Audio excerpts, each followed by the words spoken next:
Why was everyone ignoring her at the briefing table? The room buzzed with voices, maps sliding across the polished surface, the weight of the mission pressing down on every man seated there. And yet, when Sarah Martinez adjusted her seat, when she leaned forward to study the satellite images, their eyes shifted elsewhere, as if her presence, though earned in blood and sweat, was still an unwelcome variable. The Navy SEALs had long been called America's sharpest blade. Each man there carried scars, both visible and hidden. Each had proved his worth in deserts, oceans, and cities where enemies wore no uniform. Sarah had done the same, more in some cases. And still, the whispers lingered. Falcon. They said the name like it was just a call sign, a convenient label for someone who had an unusual knack for spotting targets at range. But none of them knew why she had it, why the name Falcon clung to her like a second skin. They thought it was eyesight, speed, a clever metaphor. They didn't know it was something else, something she had carried since childhood, something even she had trouble explaining. She sat quietly, letting the conversations drift. Commander Harrison was pointing at the map, voice firm, his finger stabbing toward a fortress clinging to a cliff face. A terrorist compound. He described guard towers, choke points of machine guns trained on the mountain pass. The fortress looked impregnable, and the satellite images seemed to confirm it. Sarah's eyes narrowed. She saw more than what Harrison described. Distances etched themselves automatically in her mind. Wind directions whispered at the back of her skull. Shadows told her when patrols shifted. She wasn't thinking, it was instinct, like breath in her lungs. She stayed silent, because that was her way. And yet beneath that silence, her thoughts returned again and again to the question she had never answered for them. Why Falcon? It started long before this room, long before the Navy, long before the world thought of her as a soldier. It began in Montana, in the forests where her grandfather took her hunting. He was a Vietnam veteran, quiet and haunted, a man who carried the war in the way he paused before speaking, the way his eyes drifted at the sound of helicopters. But with her in the woods, he was calm, patient. He showed her how to track elk by broken branches, how to read the direction of wind by the trembling of pine needles, how to sit so still that even birds forgot she was there. At first she thought it was just practice, skill, a game between them. But then came the moments when she knew where the deer would step before it did, when she felt a presence beyond the tree-line seconds before movement stirred. Her grandfather saw it too. He never said it outright, but he recognized something different in her. "You've got the eyes of a hawk," he told her once. But then, after she dropped a buck with a single shot at a range he thought impossible, he shook his head, corrected himself. No, not a hawk, a falcon, fast, precise, patient. The name stuck. Years later in Bud S., the hell most never survive, her call sign became official.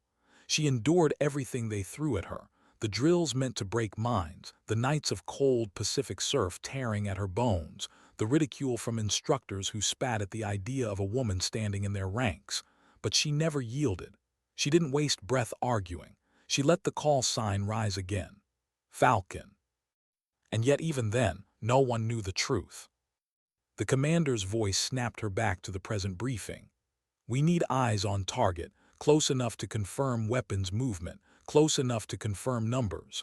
But the compound sits at 11,000 feet, exposed on all sides. Every infiltration so far has failed. Drones shot down, patrols compromised. Silence followed his words. Everyone in the room knew what he meant. This was near impossible, a suicide watch unless someone had skills beyond standard training. Harrison's gaze swept the table. He didn't look at her, not yet, but she already knew. He was thinking it. Everyone was. The one man who had her trust, her spotter, her friend, shifted in his chair. Timeline. 72 hours, Harrison replied. Intelligence says they're preparing to move. This might be our only chance. Sarah inhaled slowly. The room smelled of stale coffee, gun oil, the sharp tang of adrenaline starting to seep into blood. She studied the images again. Narrow passes, shifting winds, stone that offered cover if you knew how to become part of it. She didn't speak. She didn't need to. She knew the decision had already been made for her. That night she lay awake on her cot, staring at the ceiling. The barracks hummed with the quiet breathing of men exhausted from training, but her mind refused to rest. The photographs burned in her head. The compound, the cliff, the way forward. And something else. That feeling she had tried to ignore for months now, the way her sight had changed. The doctors called it anomalies.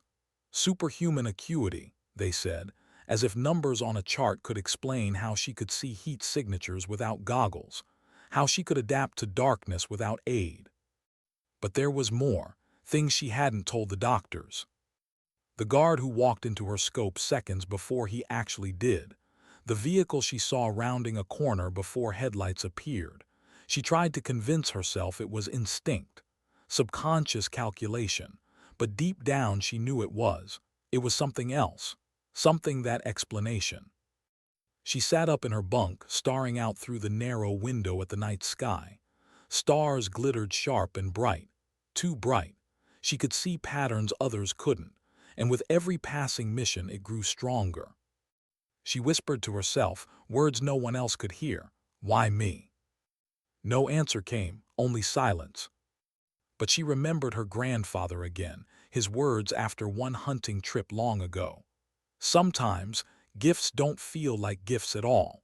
They feel like burdens, until the day you understand why you were given them.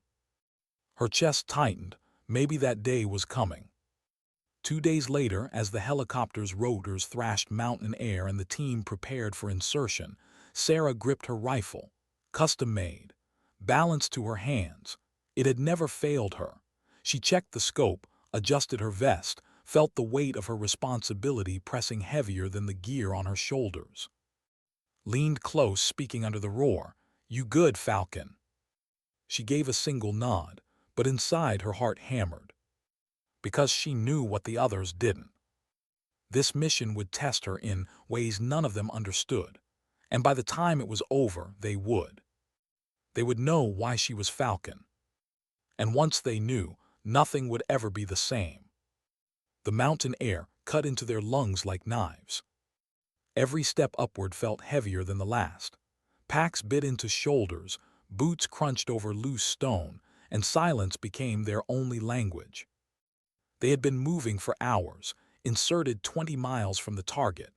No lights, no chatter, only the rhythm of men trained to vanish in terrain that should have swallowed them alive. Sarah walked near the front, her rifle cradled against her chest, every sense alive. The cliffs around them rose like jagged teeth against the night sky. Shadows shifted with the moon. To most, it was a maze.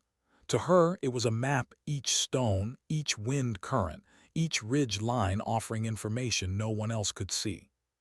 Caught her glance once. His eyes asked the question he didn't say out loud, "What are you seeing?" She didn't answer, not yet, because she wasn't sure how. Hours blurred into one another.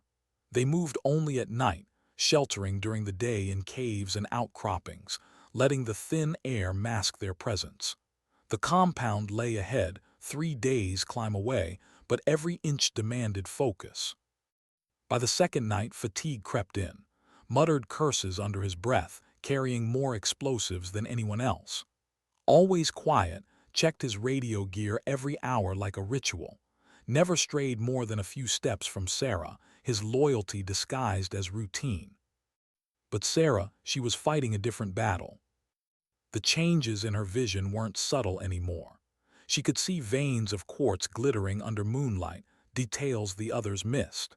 When patrols shifted miles away, she felt them before her eyes even caught movement. And worse, fleeting flashes of what hadn't happened yet slipped into her mind. A guard lighting a cigarette by the gate. A vehicle cresting the ridge. A sentry turning his head in their direction. The images came and went like whispers. She clenched her jaw, forcing herself to focus on what was real. But every time the visions aligned with reality seconds later, her stomach tightened. On the third night, as they neared an overwatch position, it happened again. She froze mid-step, bumped into her back, caught off guard. "Falcon, what is it?" Her hand rose slowly, pointing to a ridgeline far ahead. "There." The others followed her finger. "Only rocks, empty slope." Sighed, "We don't have time for ghosts." But Sarah didn't move. She could see them, figures in the dark, crawling along the ridge. She knew their pace, their route, the exact second their boots would crunch stone. "Wait," she whispered. And then, as if conjured, 3 silhouettes emerged against the skyline, exactly where she had said, exactly when. The team dropped to the ground instantly, hearts pounding, breaths shallow. The patrol passed without seeing them, shadows gliding over shadows. When it was over, stared at her with something new in his eyes, not just trust but unease. "You saw them before they were there," he murmured when the danger had passed. Sarah didn't answer, couldn't. The truth balanced on a knife's edge between trust and fear. They pressed on. By dawn, they reached a perch nearly 3 miles from the compound. From here, most would need scopes to see more than shapes. Sarah raised her rifle, pressed her eye to glass, and gasped. She didn't just see the compound. She saw inside it, heat signatures moving through walls, guards shifting before they moved, trucks loading crates that intelligence had never mentioned. Her pulse quickened. There weren't a dozen fighters, as the briefing said. There were 5 times that number, maybe more. Her vision slid to the watchtower. A man stood there. She saw him reach for a radio, only he hadn't yet, not in the present, but she knew he would in 20 seconds.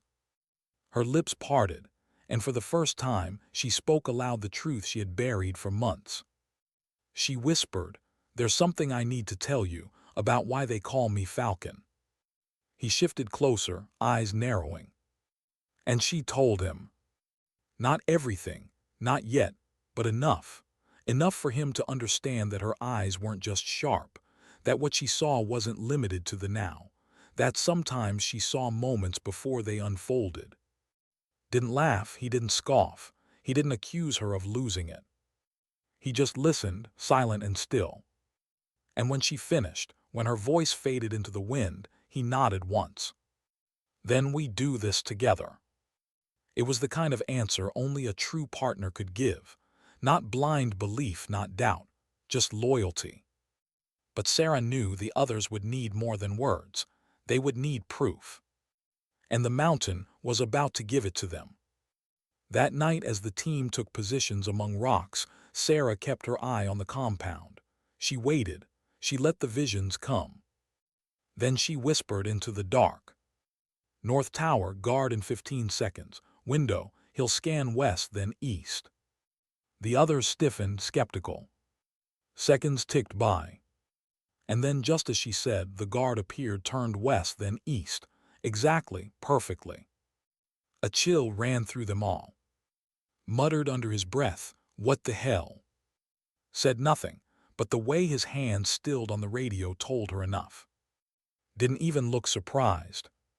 And Sarah, pressing her cheek to the scope, felt the weight of inevitability settle in. The truth was out now. Her secret wasn't hers anymore. And by the time this mission ended, none of them would look at her the same way again. What if she was seeing too much? That was the question Sarah Martinez couldn't push aside. Through her scope, the compound was alive, heat signatures glowing like embers in the night, movements playing out like a rehearsed dance she already knew the steps to. She could see everything, sometimes more than she wanted. Guards shifting before they shifted, vehicles approaching before headlights appeared, conversations forming before mouths opened. At first she had believed it was instinct, a sniper's intuition honed through training and experience. But now, watching it unfold again and again with flawless precision, she knew better. This wasn't instinct, it was something else. Something she couldn't control. The ridge beneath her elbows was sharp, biting into her skin. She adjusted, forcing herself to breathe evenly. Every rise and fall of her chest was measured, trained. On the outside, she was calm. On the inside, her pulse hammered like a war drum. His voice came low and steady through the dark. "Talk to me, Falcon. What are you seeing?" She hesitated. The truth had already slipped from her lips once, but saying it again to all of them meant stripping away the last veil she had. Still, she whispered, 47 individuals inside the compound, 31 armed, 16 unarmed or prisoners. Target is second floor, northwest corner. Silence followed. Looked up from his radio gear, eyes narrowing. "You're not guessing that." "I'm not," she admitted. Snorted, skepticism laced with nerves. "You're telling us you've got X-ray vision now." Sarah's jaw tightened. She could feel the weight of their disbelief pressing down, but then, just as she had foreseen, headlights flared on the horizon. 3 vehicles crawled toward the compound, dust rising in their wake.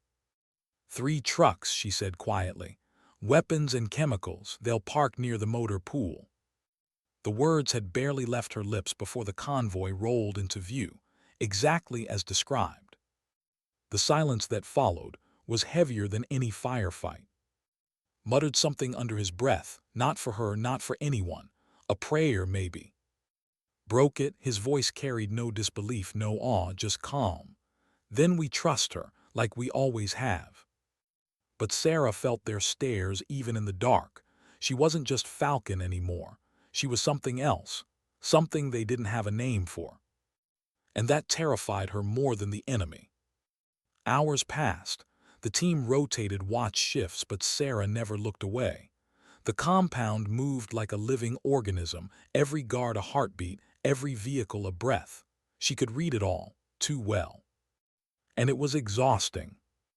Her vision stretched into the future like threads of possibility, each one pulling at her mind. She saw branching paths, guards noticing them, guards missing them, helicopters that hadn't even taken off yet. She tried to focus, to filter, but sometimes too many futures pressed in at once. She closed her eyes just for a moment. And she saw it, something that chilled her blood. The compound burning, her teammates fighting in the dark, herself alone, rifle raised, the echo of a shot that hadn't yet been fired. Her eyes snapped open, heart pounding. Noticed instantly, "What is it?" "Nothing," she lied, "just tired." But deep inside, she knew fatigue wasn't the problem. It was the gift, or the curse, that kept sharpening, demanding more from her every time she used it. And this mission would push it farther than it had ever gone before. By the next evening, the compound stirred with new energy. Trucks were loaded, crates stacked, weapons distributed. Sarah tracked every motion with surgical detail. "They're moving soon," she whispered. Adjusted his spotting scope. "When?" "Dawn," her voice was certain.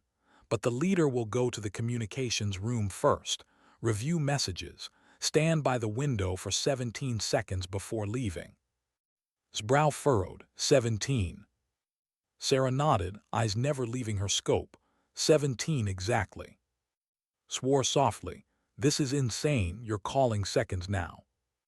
But then his eyes caught hers, and for once he didn't laugh it off. He had seen enough already. The truth was no longer unbelievable. It was undeniable.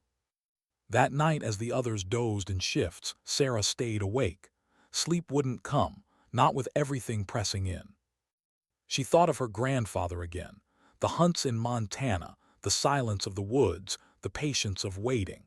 She remembered the way he had spoken of warriors in Vietnam who seemed to know before the ambush came, who moved a half-second ahead of death. She had dismissed it as stories then. Now she wondered if he had seen this in her even as a child. She whispered into the night, voice barely audible, "I didn't ask for this." The wind carried no answer. But a truth settled over her nonetheless. You don't get to choose the gifts you carry, only how you use them. When the first pale light touched the horizon, Sarah exhaled slowly, steadying herself. Through her scope, she watched the leader rise from his quarters. She saw him move toward the communications room exactly as she had foreseen.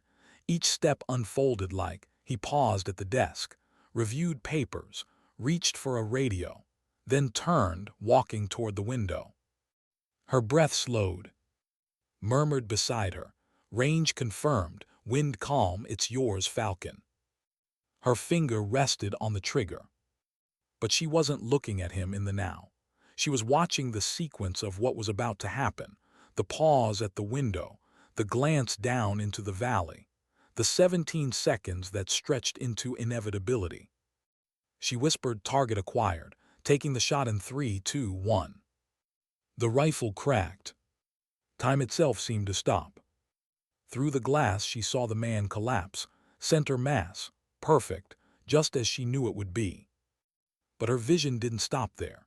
It surged forward, guards rushing, alarms blaring, trucks starting, helicopters spinning up. And in the middle of it all, one truth settled over her like stone. This mission wasn't over. It was just beginning.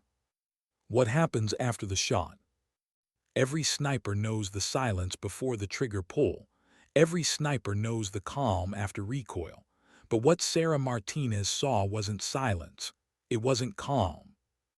It was chaos, unfolding exactly as she had foreseen. Guards burst into motion. Boots thundered through corridors. Trucks revved in the motor pool. Alarms wailed across the compound. Confirmed the hit through his spotting scope. Center mass, he's down. Sarah's cheek was still pressed against the stock of her rifle, her breath perfectly steady. She had expected this outcome, but expectation didn't soften the weight of it. The moment stretched longer than the shot itself, her mind flooded with futures not yet written. "Time for extraction," said sharply. The others moved, gathering gear, preparing to melt into the rocks. Sarah rose with them, but her vision was already ahead, patrols spreading like ants, headlights cutting across the valley, a ripple of events cascading outward from the single bullet she had fired. They began their withdrawal exactly as she had mapped it, following shadowed ridges, sliding into gullies where no eye could catch them. Her predictions guided them step by step. Patrol vehicle approaching. Turn left. Wait 10 seconds. Now move. To the others, it felt like improvisation with uncanny luck. To Sarah, it was choreography, an intricate dance she could see unfolding seconds before the music played. For nearly an hour, it worked flawlessly. And then the visions changed. She froze mid-stride, pulse pounding. Her eyes flicked east. "What is it?" whispered, instantly alert. Sarah's voice was barely audible. "Helicopters, military, not local." Frowned. "Hellos, out here, that's impossible," Intel said. "They're coming," she cut in. "2 aircraft 30 miles out, advanced systems, not militia hardware. They'll be on us in 18 minutes. The team stopped cold. The mountain wind hissed around them, carrying the weight of her words. Immediately reached for his radio, murmuring into the headset. "Command, this is Falcon team. We've got incoming rotary assets. Unknown nationality. Request support." Static, then the grim reply. "Falcon team, no friendly aviation in your sector. You're on your own. Move to alternate LZ Charlie." Pulled the map, tracing distances. His voice hardened. 42 clicks through mountain terrain, 6 hours minimum. "Hellos will be hunting in less than 20 minutes, muttered. "We'll never make it." The silence pressed in. Each man knew what that meant. Sarah lifted her gaze toward the horizon. The visions sharpened, overwhelming. Rotor blades cutting the night, searchlights sweeping, diamond formations of soldiers spilling onto the ground. She saw herself standing against it all, rifle raised, pulse steady. "There's another way," she said quietly. Turned to her, he already knew. "You're talking about engaging them." Barked a bitter laugh. "Engaging helicopters, with what Falcon?" Harsh language. Sarah's eyes never wavered. "With me, with what I can see, their patterns, their timing, their choices before they make them. I can turn their advantages against them." Silence again, but this time it wasn't disbelief. It was the gravity of the choice pressing down on all of them. Spoke first, voice even, then tell us where to be. They set the ambush with mechanical precision, every placement dictated by her vision of what would happen. Rigged charges where enemy boots would land before they touched stone, marked fields of fire on routes that hadn't yet been taken, aligned his spotting scope on shadows that were still empty. Sarah lay prone, scope pressed to her eye, watching the future unfold in fragments. Her heart hammered, but her voice was calm. First bird will attempt to land on the plateau, 600 meters northeast, 4 crew, diamond formation, 15 seconds until contact. Her teammates barely had time to settle into position before the thunder of rotors filled the valley. The first helicopter appeared exactly as she described, wind thrashing the rocks. The skids hit ground. 4 soldiers spilled out, exactly in the pattern she had called. Now, Sarah whispered. Detonated the charge. The lead operator vanished in a fireball before he even realized danger existed. The others scattered. Sarah tracked east, her rifle steady. She squeezed the trigger. A man fell before could even spot him. Fire echoed hers, dropping another. The last spun, confused, firing blind. He didn't last long. Within 90 seconds, the crew was gone. Sarah didn't exhale. Her scope was already shifting. Second aircraft, valley hover, 3-minute station, then reposition, 12-second vulnerability window. Murmured, all breaking through his professionalism. She's calling air patterns like she's reading a script. The second helicopter roared into position, guns blazing, but Sarah's voice stayed calm, guiding them. Wait now. She fired. The bullet punched through the cockpit glass in the exact instant the craft shifted, striking the pilot at the moment of maximum vulnerability. The helicopter bucked, lost control, spiraled and slammed into the mountainside. The echo rolled across the valley, then silence. Only the crackle of burning wreckage remained. Her teammates emerged from cover, eyes wide, breaths ragged. Stared at her. You just took down 2 helicopters with nothing but a rifle and timing. Sarah lowered her weapon, chest rising and falling. The weight of it pressed on her, not the kill, not the danger, but the knowledge of what she had just revealed. They'll want answers, muttered, still shaken. Command not going to believe this. They don't need to believe it, said firmly. We just showed them results. But Sarah barely heard them. She was staring at the wreckage, vision still flickering with threads of possibility. And what she saw chilled her more than the helicopters. Because this wasn't the end. It was only the beginning of something far larger, something that would follow her long after this mission was over. The world would know what she was now. And there was no going back. How long could she keep this up? That was the question hammering in Sarah's skull as they moved through the mountains under cover of darkness. Her rifle felt heavier now, each step pulling at her muscles as if the stone beneath her boots wanted to drag her down. The wreckage of 2 helicopters still burned in the valley behind them. Smoke twisted upward, carrying the smell of fuel and fire into the thin air. They had done the impossible, destroyed 2 military aircraft with nothing but rifles and explosives, no casualties on their side. But Sarah knew the cost hadn't been measured yet. Every second her vision stretched farther. She saw patrols hours before they arrived. She saw soldiers climbing ridges that hadn't yet been touched. She saw her own team moving through futures that hadn't unfolded. And the more she saw, the more her mind struggled to separate now from what was coming. Her breathing hitched once, almost imperceptibly. Noticed, of course he did. You're burning out, he whispered as they crouched behind a ridge, waiting for headlights to pass below. I'm fine, she lied. He shook his head, eyes sharp in the moonlight. I've been your spotter for years. I know when you're pushing past limits. And this, he gestured vaguely at her, at the way she seemed to be staring not at the present but into something beyond it. This isn't sustainable. Her throat tightened. She wanted to argue. She wanted to insist she could handle it. But deep down, she knew he was right.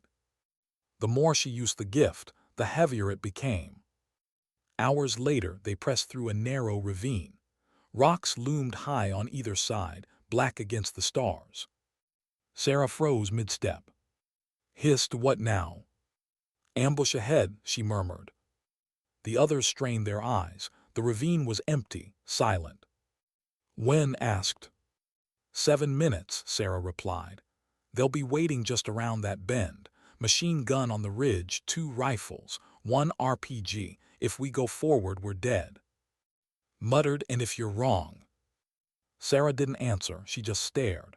And then, because she knew they needed proof, she whispered, "Watch." They crouched in silence. Seconds dragged like hours. And then faint shadows.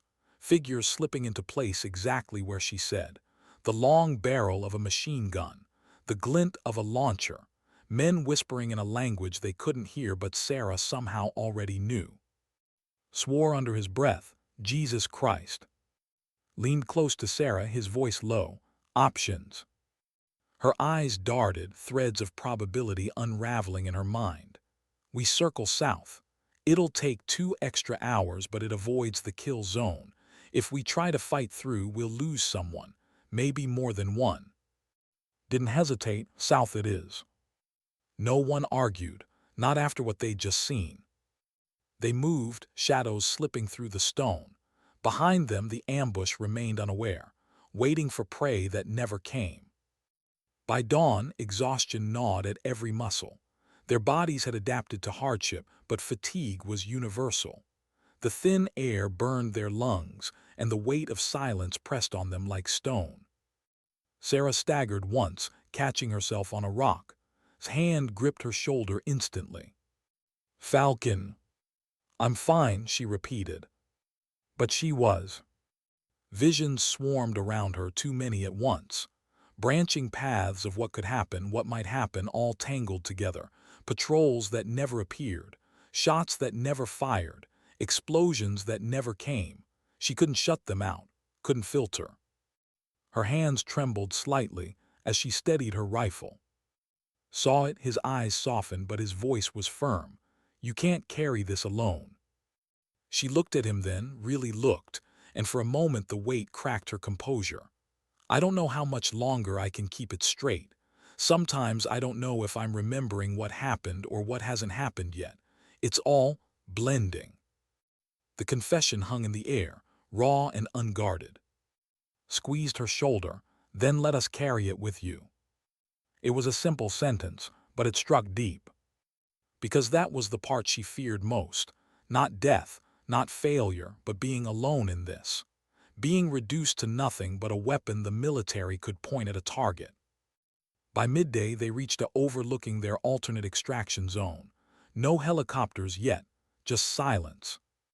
Sarah scanned the horizon, her vision flickering with futures. Some showed helicopters arriving safely. Others showed none at all. And in the worst of them, enemy forces arrived first. Her voice cracked as she whispered, "They're coming." "Friendly?" asked. "Yes, but not alone." And then, almost on cue, the distant thump of rotor blades filled the air. Friendly aircraft approaching. But behind it, deeper, heavier, enemy choppers sweeping the valley. Cursed softly, "We've got minutes." The team moved into position, checked his charges, his radio, his scope. Sarah lay prone, rifle steady, her eyes already ahead. 2 hostile birds, approaching from the north. One will pass without seeing us. The other, her breath hitched. The other's going to spot the landing zone. "How much time?" asked. 5 minutes. The weight of inevitability pressed down. This was the price of her gift, not just seeing what was, but seeing what couldn't be avoided. Her finger tightened on the trigger. The friendly helicopter dipped into view, blades chopping the air. Dust spiraled as it descended toward the ridge. Sarah's voice was calm, almost detached. "Hostile bird is 3 minutes out. We'll have 60 seconds to board before they see us." "Then we move fast," said. The SEALs sprinted across the ridge, every muscle screaming, gear rattling against their bodies. The helicopter crew waved frantically, shouting over the roar. Sarah brought up her rifle, eyes locking on the horizon. And there it was, the enemy bird black against the morning sky, nose angling toward them. Her vision fractured. She saw it firing, she saw it passing, she saw her team alive, she saw them burning. She forced herself to focus, to choose. Her breath slowed. One shot. That's all she had left. The crosshairs settled, her finger tightened. And she pulled the trigger. The bullet sliced the air, a line between present and future. The helicopter jerked, veered, smoke trailing from its engine. It swerved wide, losing altitude, spinning away from the ridge. Cheers erupted from her teammates as they hauled themselves into the friendly bird. But Sarah didn't cheer. She lay still, scope pressed to her eye, heart hammering. Because in that moment, just before the shot landed, she had seen something else. A glimpse not of seconds ahead, but of years. Her face in a mirror, lines of age, eyes haunted, alone. The military around her, papers stamped classified, rooms with no windows, a future where she wasn't a soldier anymore, she was an experiment. She blinked hard, forcing it away. His voice cut through the rotor wash. "Falcon, we're leaving." She tore her gaze from the scope, rose, and sprinted for the bird. But the vision clung to her like smoke. And deep inside, she knew this mission hadn't just changed the war. It had changed the rest of her life.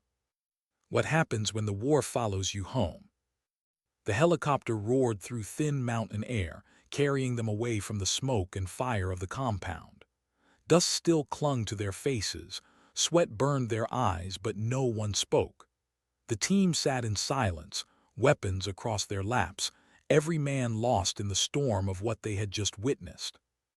Sarah sat near the door, wind whipping through the open hatch, her rifle resting across her knees. She stared out at the jagged peaks rolling beneath them, but she wasn't seeing mountains. She was seeing fractures of time, moments she couldn't shut out. The shot that felled the leader, the crash of helicopters, the future glimpses she had no right to see. Sat across from her, eyes fixed, studying her in silence. He knew, he always knew, and that was worse somehow, that she couldn't hide from him, not even behind the mask she wore for everyone else. For the first time in years, she wanted to close her eyes, but she didn't. She was afraid of what she'd see if she did. They landed on base 3 hours later, the rising sun painting the runway gold. The smell of jet fuel, the clang of boots on metal, the harsh bark of orders. It all hit like a wall of reality trying to pull them back into routine. Only this wasn't routine, not anymore. A crowd was waiting. Officers, medics, intelligence staff, too many eyes, too many questions. Sarah stepped off the bird, boots crunching on asphalt. She tried to keep her movements steady, her face unreadable, but whispers rippled through the group. They had already heard. Word spread faster than rote or wash in the special operations community. Falcon had done the impossible, again. And this time, everyone wanted to know how. The debrief room was small, windowless, walls lined with maps and screens. Fluorescent lights buzzed overhead. The air smelled of coffee gone cold. Commander Harrison stood at the front, arms folded, expression carved from stone. He looked at each man in turn before his eyes landed on her. "Report," he said. Went first, voice steady. He recounted the mission step by step, observation, confirmation of targets, elimination of the leader. He hesitated when he reached the helicopters. His eyes flicked to Sarah, then away. Engagement was unconventional but successful. Harrison's gaze sharpened. Unconventional how? Spoke next. His voice was calm, measured. Falcon anticipated movements, predicted landing zones, called shots before they were possible. She neutralized both aircraft with precision fire. Without her, we wouldn't be here. Silence. Harrison turned his eyes on Sarah. Is that true? Her mouth went dry. She could feel the weight of the room pressing in, the expectation, the curiosity, the suspicion. She could lie, say it was instinct, training, luck, but even as the thought flickered, she knew it would never hold. Too many had seen, too many already whispered. Her voice came quiet, controlled. I saw them before they happened, patterns, choices, seconds ahead, sometimes more. The silence deepened. The hum of the lights seemed louder. Harrison's face didn't change, but his eyes, sharp, calculating, narrowed just slightly. You're telling me you can see the future. She held his gaze. Not the future, moments, possibilities, enough to make a difference. No one spoke, not for a long moment. Then Harrison leaned forward, hands braced on the table. You realize what you're saying. You realize what that means. Her chest tightened. Yes, sir. The debrief dragged on for hours. Questions layered upon questions. Details pulled apart, scrutinized, dissected. How far could she see? How precise were her visions? How long had it been happening? She answered as best she could, keeping her voice even, but each word felt like she was handing over another piece of herself. Stayed silent most of the time, but his presence anchored her. When the pressure grew too sharp, she looked at him, and in his eyes she found steady ground. By the end, the verdict was clear, not spoken, but written on every officer's face. Sarah Martinez was no longer just a SEAL. She was something else, something they couldn't define but desperately wanted to control. That night she sat alone in the barracks, staring at her hands. They didn't look special, calloused like any soldier's hands, but she couldn't shake the memory of them on the trigger, of futures unraveling with each pull. Her reflection in the cracked mirror above the sink looked back at her with eyes too sharp, too restless, eyes that saw too much. She remembered her grandfather again, the hunts, the silence, the way he'd spoken of warriors who knew before knowing, and she wondered if he'd known this would be her path all along. A whisper escaped her lips. I never asked for this. The barracks didn't answer. But in the silence, the truth settled heavy. It didn't matter what she asked for. What mattered was what she'd been given, and the cost that came with it. The next morning she was summoned, not by her commander, not by her team, by people in suits, men and women with clipped voices and eyes that never blinked long enough. The room they took her to was colder, darker, lined with screens showing data she didn't recognize. A doctor she'd never seen before adjusted his glasses, murmured about her unique neurological responses. Another referenced operational value. She sat still, hands folded, face calm, but inside she was breaking. Because this wasn't a debrief anymore. This was an assessment. And assessments weren't about trust, they were about control. When they finally released her, hours later, was waiting. He leaned against the wall, arms crossed, jaw tight. You okay? He asked quietly. She wanted to say yes, to shrug it off like she always did, but the truth pressed too heavy. They're not going to let me go back, she whispered. His expression hardened. They can't take you from us, you're one of us. Her throat tightened. Not to them I'm data, an asset. Stepped closer, his voice low but fierce. No, to me you're Sarah, Falcon, my partner. Don't let them take that from you. Her eyes burned. She blinked hard, forcing the tears back. SEALs didn't cry, not here, not now. But the fear stayed. Not of death, not of war. Of losing herself. That night, lying awake in her bunk, Sarah stared at the ceiling. Her body ached, her mind throbbed, but worse than all of it was the vision she couldn't shake. The glimpse she'd seen on the ridge. Her own face in a mirror, older, harder, alone. The reflection of someone who had been stripped of everything human and left only as a weapon. She closed her eyes, whispering into the dark. Please don't let that be me. No answer came.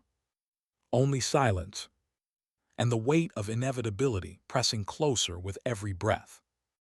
What happens when your name stops being yours? Sarah Martinez sat in a room that didn't look like any debriefing chamber she'd known. No maps on the walls, no satellite photos, no familiar hum of military chatter. Just white panels, too clean, too bright, the air sharp with antiseptic. The table in front of her gleamed. Cameras blinked silently from corners. Across from her sat three people in suits, not uniforms. Their expressions were detached, as if she weren't a soldier who had survived the impossible but an equation they were trying to solve. They didn't call her Sarah. They didn't call her Martinez. They didn't even call her Seal. They called her Falcon. Every question circled back to it. When did you first notice? How far ahead can you see?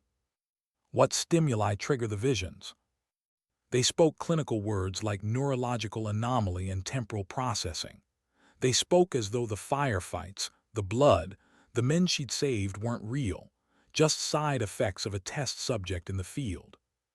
Sarah kept her answers short, controlled, but each one cut her deeper, because with every word she felt more like data on a page and less like a human being. Days blurred into tests. Doctors shined lights into her eyes until her head throbbed. Electrodes traced her brain activity while they flashed images, ran simulations, forced her to watch patterns until her vision swam. At night, they woke her for more. Sleep deprivation studies, reaction time drills. She shot at targets before they appeared and they recorded it, murmuring about probabilities, about predictive modeling. She became less of a soldier and more of a subject. But she didn't break, she endured. That was the seal in her, the woman who had survived Bud S., Hell Week, the ridicule, the cold surf, the endless voices telling her she didn't belong. She belonged. But every night, lying awake in the sterile bunk they gave her, she wondered, belonged to who? Found her one evening after testing. She sat on a bench outside, the desert air cooling her skin, the stars sharp against the night sky. "You look like hell," he said softly. She huffed a laugh that wasn't a laugh. "I feel worse." He sat beside her, didn't speak for a long while, just let the silence breathe. Finally he said, "They don't see you." Her jaw tightened. "They don't want to." "No," he corrected. "They can't. They've already decided you're something else, something to control, but I see you, Sarah, always will." Her throat burned. She wanted to thank him, to lean on the anchor he offered. But emotion felt dangerous now, something they would use against her if they saw. So she whispered, "Don't forget it then, because I'm not sure I can hold on to it myself." His hand brushed hers, just for a second, no more than that. But it steadied her in a way no test, no report, no data point ever could. Weeks passed. Missions went on without her. Her team rotated in and out of deployments, but she stayed behind, always watched, always measured. She trained when they allowed it.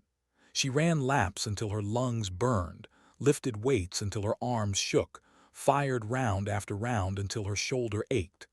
Anything to remind herself she was still a soldier, not just a subject. But even in the range, she couldn't escape it. Targets moved before they moved. Her scope showed her not only the hit, but the hit before it happened. Time itself seemed to bend around her finger on the trigger. The others, operators, instructors, watched in silence, awe etched into their faces, but all gave way to fear. Whispers spread, not just among command now, among her own. "She's not human. She's something else. She's a weapon." And Sarah heard every word. One evening, Harrison himself came. The commander who had once looked at her like a soldier, now looked at her like an asset he couldn't decide whether to trust or cage. "You understand what's happening here," he said, standing across from her in the range. She kept her rifle steady. "Yes, sir. They're not going to stop, not until they've pulled every secret out of you." "I know." His voice hardened. "And you need to decide something. Are you still one of us, Or are you going to let them turn you into something else? The question cut her deeper than any wound, because she didn't know the answer. That night the vision returned. Not seconds ahead, not minutes, years. She saw herself in a room with no windows, wires tracing her skull, officers watching through glass. She saw his face too, but older, harder, eyes full of distance. She saw the name Falcon stamped on files, whispered in meetings, used like code for something monstrous. She woke in a sweat, heart hammering. It wasn't just the future she feared now. It was the loss of herself inside it. The next day cornered her in the hall. They're sending us out again, another op, but they're not letting you go. The words hit like a blow. Of course they're not. They're calling it preservation of asset. His tone was bitter. Her fists clenched. I'm not an asset. His eyes softened. Then prove it. Don't let them strip it from you. Whatever they do, hold on to Sarah, not Falcon, Sarah. Her chest tightened.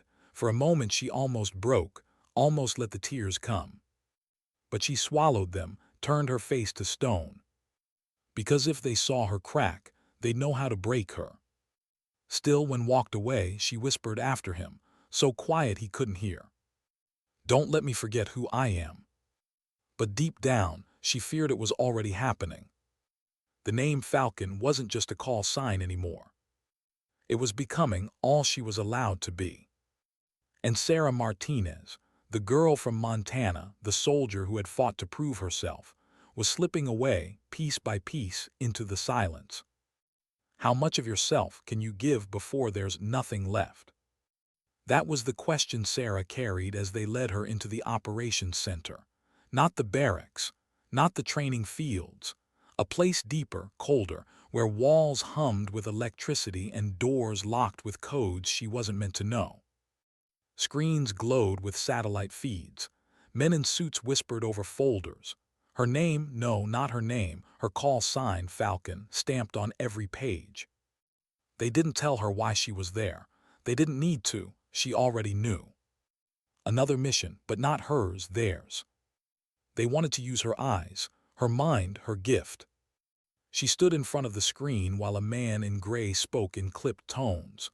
High-value target, unknown compound, no viable drone access. We need predictive placement for strike teams. You'll provide it. Not you'll lead, not you'll fight.